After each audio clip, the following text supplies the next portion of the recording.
Xiaomi mobile, அதாவது Mi mobile பார்த்திங்கன்னா sub பிராண்டாக Redmi mobile கொண்டு வந்தாங்க. இந்த ரெட்மி மொபைல் கொண்டு வந்ததுக்கப்புறம் நிறைய அப்டேட் கொண்டு வந்துக்கிட்டு இருக்காங்க. அப்படி ஒரு அப்டேட் தான் இன்றைக்கி எம்ஐயில் ஒரு ரெட்மி மொபைலில் ஒரு அப்டேட். ரெட்மி மொபைல் மட்டும் இல்லாமல் ஷோமி போக்கோ போன தவிர, அதாவது ரெட்மி மொபைலில் போக்கோவை தவிர மற்ற எல்லாத்துக்கும் இந்த அப்டேட் வந்துருச்சு. உங்களுக்கு இந்த அப்டேட்டை நீங்கள் டவுன்லோட் பண்ணி இன்ஸ்டால் பண்ணி யூஸ் பண்ணி பாருங்கள். ஒரு செம்மையான அப்டேட்டு கொண்டு வந்திருக்காங்க. இது ஹோம் ஸ்க்ரீனுக்கே கொண்டு வந்த ஒரு அப்டேட் தான் இந்த அப்டேட்டு. இந்த அப்டேட்டை நீங்கள் எப்படி அப்டேட் பண்ணுறதுன்னா, உங்கள் மொபைலில் செட்டிங்ஸ்குள்ளே போங்க. செட்டிங்ஸில் போய் சிஸ்டம் ஆப் டிரைவர்னு இருக்கும் பாருங்கள், அதில் கொடுங்க. இதில் உங்களுக்கு காட்டும், அப்டேட்னு காட்டினா அதில் அப்டேட் பண்ணிக்கோங்க. நான் ஆல்ரெடியே கீழே அப்டேட் பண்ணிட்டேன். சிஸ்டம் லான்ச்சர்னு இருக்கேன், இதை அப்டேட் பண்ணிக்கோங்க. வெர்ஷன் பார்த்துங்க, இந்த வெர்ஷன் தான் 4.15. இந்த இதில் வந்துச்சுன்னா கண்டிப்பாக இந்த அப்டேட் இருக்கும்.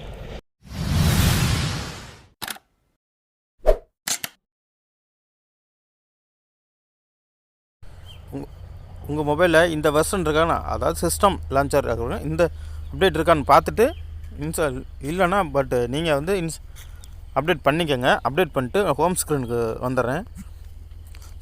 ஹோம் ஸ்க்ரீனில் பார்த்திங்கன்னா நம்ம நார்மலாக ரெட்மி மொபைலில் எல்லாமே இப்படி தான் இருக்கும். சைடில் தள்ளுற மாதிரி இருக்கும், அவ்வளோதான். இப்போ இது என்ன அப்டேட்டு அப்படிங்கிறத ரொம்ப ஒரு சூப்பரான அப்டேட் தான். செட்டிங்ஸ்குள்ளே போங்க. ஹோம் ஸ்க்ரீனே ஒரு டிஃப்ரெண்ட்டாக கொண்டு வந்திருக்காங்க. இது ஆல்ரெடி போக்கோவில் இருக்குது. போக்கோவோட செம்மையான ஒரு அப்டேட் தான். ஹோம் ஸ்க்ரீனை கிளிக் பண்ணிக்கோங்க. கீழே பார்த்தீங்கன்னா ரெண்டாவதாக இருக்கும் ஹோம் ஸ்க்ரீன் இருக்கும், அதை கிளிக் பண்ணிக்கோங்க. இந்த இடத்துல பார்த்தீங்கன்னா ரெகுலர் அப்படின்னு இருக்குது. கீழே பார்த்தீங்கன்னா இது டிஃபால்ட்டாக உள்ளது. அது கீழே உள்ளது பார்த்திங்கன்னா இந்த அப்டேட்டில் கொண்டு வந்தது. வித் ஆப் டிரைவர் அப்படிங்கிறத ஒரு கிளிக் கொடுத்துங்க. ஓகே கொடுத்துருங்க. பேக்கில் வந்துடுவோம். ஹோம் ஸ்க்ரீனுக்கு வந்துடுற மறுபடியும். ஹோம் ஸ்க்ரீன் பார்த்தோன்னா இப்படி தான் வந்துருச்சு.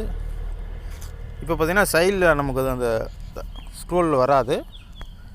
கீழேருந்து இழுத்து விட்டிங்கன்னா ஒரு செம்மையான அப்டேட்டுங்க. இதில் பார்த்திங்கன்னா அவங்களே பிரித்து வச்சுருவாங்க. கீழே பார்த்திங்கன்னா சர்ச்சு. இப்போ ஃபைல் மேனேஜர் உதாரணத்துக்கு அடிக்கிறேன் பாருங்கள் எப்படின்னு. ஃபைல் மேனேஜருங்க இந்த ஃபைல் மேனேஜர்லாம் வந்துருச்சு. இது மாதிரி என்ன வேணுமோ உங்களுக்கு டைப் பண்ணிக்கலாம். கீழே மேலேயே அவங்க தனியாக பிரித்து வச்சுருக்காங்க. அதாவது ஃபைனான்ஸு இந்த மாதிரி அவங்களே என்டர்டெயின்மெண்ட்டு யூடியூப்பு இந்த மாதிரி மியூசிக்கு எம்எக்ஸ் பிளேயரு எல்லாம் அப்படியே மேலே பாடத்தில் வந்துடும். நம்ம அப்படியே சைடு தள்ள வேண்டியதான். தனித்தனியாக அவங்களே பிரித்து வச்சுருக்காங்க. உங்களுக்கு அப்படியும் நீங்கள் சிரமமாக இருந்துச்சுன்னா தான் கீழே சர்ச் பட்டன் கொடுத்துருக்காங்க. இதில் நீங்கள் சர்ச் பண்ணி குயிக்காக அட்ஜஸ்ட் பண்ணிக்கலாம். அவ்வளோதாங்க இந்த வீடியோ. இந்த வீடியோ பிடிச்சிருந்தால் லைக் பண்ணுங்கள், ஷேர் பண்ணுங்கள், மறக்காமல் நம்ம சேனலை சப்ஸ்கிரைப் பண்ணிக்கோங்க.